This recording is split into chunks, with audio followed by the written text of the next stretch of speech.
All right, back for another deep dive, and we are strapping in for Northrop Grumman's latest earnings call. Buckle up. Yeah, it's going to be a wild one. We're talking billions in backlog. International intrigue, tech that sounds like straight out of Star Wars. Yeah, so let's unpack what's driving their growth. Okay, so Northrop Grumman closed out 2024 with a record backlog Breaking, yeah.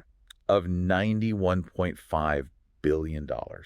Which is a That's a 9% jump from last year. 9% jump from last year. Huge demand, clearly. Yeah, huge demand. For their offerings, you know what's really interesting here is their book-to-bill ratio Okay. came in at a whopping 1.23. Wow. So for every dollar of work they completed, they booked $1.23 in new business. That's fantastic. Yeah, it's a very clear indicator of strong growth Yeah. and an even stronger outlook for the future. And it's not just domestic, right? No, their international business is on fire. Yeah, I saw Book-to-bill of 1.4. even higher. Even higher than their overall ratio. Yeah, and a great example of this is Poland's recent purchase of the next-generation IBCS missile defense system. I was reading about that, yeah. That deal alone added $900 million to their international backlog. Wow.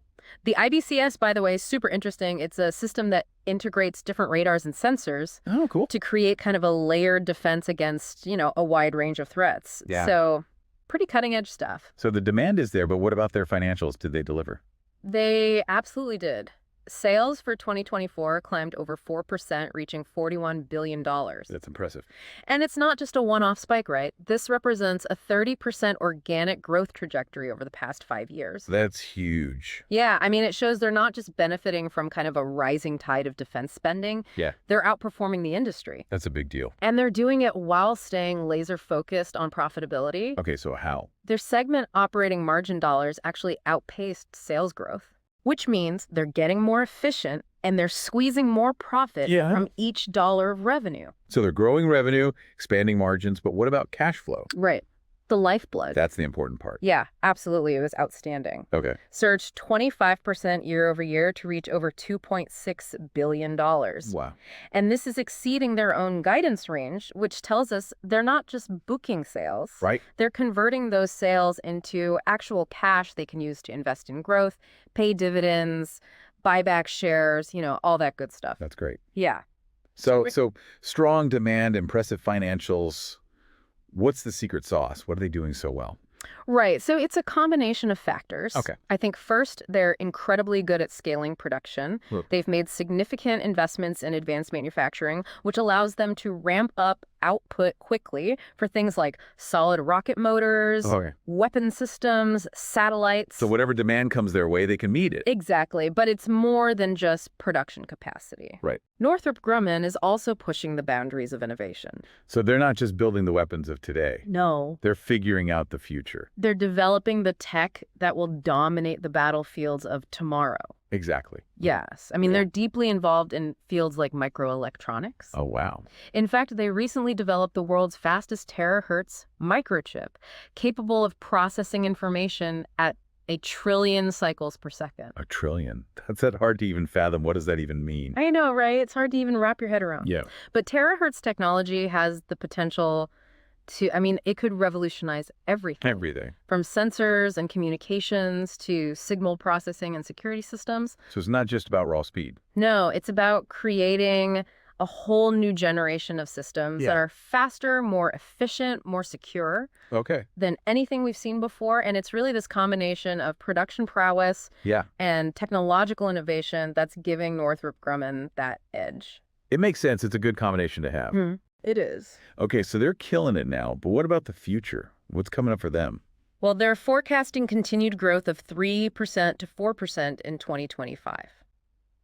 That's impressive. They're already so big. Which is impressive considering their size, right? Yeah. They're also expecting further margin expansion and another year of double-digit free cash flow growth. So they're confident. Yeah, very confident. They're not resting on what they've done so far. No, not at all. They're streamlining operations. They're investing in digital tools to improve efficiency. I like that. Yeah, and they've already cut over $200 million in costs just in 2024. That's good. That's what investors want to see. Exactly. It shows commitment, right? Yeah. To delivering value, not just spending. Exactly. So this focus on efficiency combined with that growing international business. That makes sense. Yeah, makes their goal of reducing costs while boosting profits seem very achievable. Yeah, that's a good combo. Yeah. All right, so financially sound, tech advanced, future's bright. But what are the specifics? What are they focusing on right now? Well, in the Q&A, CEO Kathy Warden, she highlighted some key areas. Okay. She really emphasized the growing global demand for crewed and uncrewed aircraft, Yeah. advanced weapons systems, and especially missile defense systems. Yeah, that makes sense. The world's getting a little scarier, so everyone wants to make sure they can defend themselves. Exactly. And that's where Northrop Grumman's expertise in things like hypersonic technology really comes into play. That's right, yeah. And there was a particularly interesting question about the possibility of the U.S. developing its own version of Israel's Iron Dome system. Now, that's something I've been wondering about. That's been so effective for Israel. Yeah. Intercepting rockets, protecting civilians. Could that work here? Well, it's a possibility. Warden pointed to Northrop Grumman's existing capabilities in disrupting missile launches, satellite-based missile tracking, and even hypersonic weapon interceptors. Wait, did she say hypersonic weapon interceptors? That sounds like something straight out of science fiction. Right. Is that even possible? Well, it's becoming a reality. Things that were once the realm of imagination are very quickly becoming reality, and Northrop Grumman's positioning themselves to be a leader in this new era. It's incredible to think about these technological leaps. Makes you wonder what warfare will look like in 10 years. Absolutely. But beyond the hypersonic stuff, Northrop Grumman is also making strategic moves with their portfolio. Like what? Well, they recently sold their training services business. Oh, interesting. Why'd they do that? For $327 million. Got it. But, so what's the thinking there? Are they shifting away from services and focusing more on hardware? Yeah. Are they going more towards that cutting edge? It seems that way. I mean, they're streamlining their operations. Okay. And really doubling down on their core capabilities. Makes sense. Which, again, aligns with their overall strategy of focusing on the highest growth potential and technological innovation. Right. It's like they're saying, we're good at a lot of things, but we're going to be great at these few things that are super important. Exactly. It's about anticipating those needs of a rapidly changing world. Yeah. And staying ahead of the curve. This deep dive has been super interesting. I knew Northrop Grumman was a big deal. Yeah. But learning about all the work they're doing is incredible. Yeah. Pushing the boundaries of science, engineering. This could fundamentally change how we think about defense. And it's not just defense. Some of these technologies have applications in other fields as well. Like what? Potentially, breakthroughs in communications, material science, even space exploration. Oh, wow. Yeah. So it's really exciting stuff. It's pretty wild to think about how all these innovations could have ripple effects, across industries. Absolutely. But before we get carried away talking about the future, it's time for our favorite segment. Oh, you know it. This is not financial advice. When we let our imaginations run wild. We cook up some outrageous, but not entirely implausible. Not entirely implausible. Trade ideas based on the earnings call. Disclaimer, disclaimer, disclaimer. Big disclaimer. This is purely for entertainment. Purely for fun. We are not registered financial advisors. Right. This is not a recommendation. Dumb a trade based on this. To buy or sell any securities. Please. However, if you happen to make a fortune based on our zany ideas, we wouldn't say no to a small donation to the Deep Dive Coffee Fund. Oh, yeah.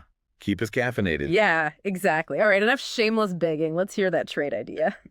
Yeah, what's this Northrop Grumman call spark in that brilliant mind of yours? All right, so considering their heavy involvement with hypersonic technology and the CEO's comments about a potential U.S. Iron Dome, I'm thinking, go on. What if we go long? On a basket of companies specializing in heat-resistant materials. Heat-resistant materials. Okay, I see the connection to hypersonics, but why that? Well, think about it. These hypersonic vehicles, they're screaming through the atmosphere at, insane speeds. Right. It's generating an incredible amount of heat. Yeah, it's not like your typical airplane ride. No. We're talking temperatures that would turn a regular jet into a molten mess. I wouldn't want to be on that flight. No. So to withstand those conditions, you need materials that can handle the heat. Got it. We're talking advanced ceramics, superalloys, things that can just laugh at a hypersonic blowtorch. So you're saying, as Northrop Grumman makes more of this stuff, yeah, demand for these materials is going to skyrocket. Okay. This is not about buying stock in your local pottery studio. Got it. We're talking companies that specialize in developing and manufacturing these high-performance materials for aerospace, defense applications. Companies that maybe right now no one's really paying attention to. Under the radar. Yeah, under the radar. But as this tech gets bigger, they could be huge. That's the play. That's the play. And here's where it gets even more interesting. Ooh, I like when you say that. What if, right? Yeah. We add in a little geopolitical spice. Okay, I love it. Spice it up. What's the secret ingredient? We know there are a lot of concerns about supply chain vulnerabilities. All right. Yeah. Strategic resources. It's a big deal now. Who has what? Exactly. So imagine the U.S. government motivated by this push for a domestic Iron Dome, right? Yeah. And they don't want to rely on foreign suppliers. Right. They decide to incentivize domestic production of these materials. Oh. Suddenly, those little companies producing these niche materials are the darlings of Wall Street. And their stock prices go through the roof. And we're sitting pretty, having predicted this whole thing. Sipping métés on the beach. Yeah, exactly. But remember, folks. Big disclaimer, this is not financial advice. Do your own research, talk to a professional. Don't blame us if your portfolio melts down. Please, yeah, but it's fun to think about the possibilities. Yeah, for sure. And it highlights how a company like Northrop Grumman, right? Yeah. Can send these ripples through seemingly unrelated industries. It's all connected. It is. So there you have it, folks. A deep dive into Northrop Grumman. Record-breaking financials, mind-blowing tech. Wild trade ideas. The world of investing is full of surprises. It's about connecting the dots. Anticipating trends. Taking a calculated risk. Or two. But most importantly, staying curious. Keep asking questions. Never stop learning. Until next time. Happy diving.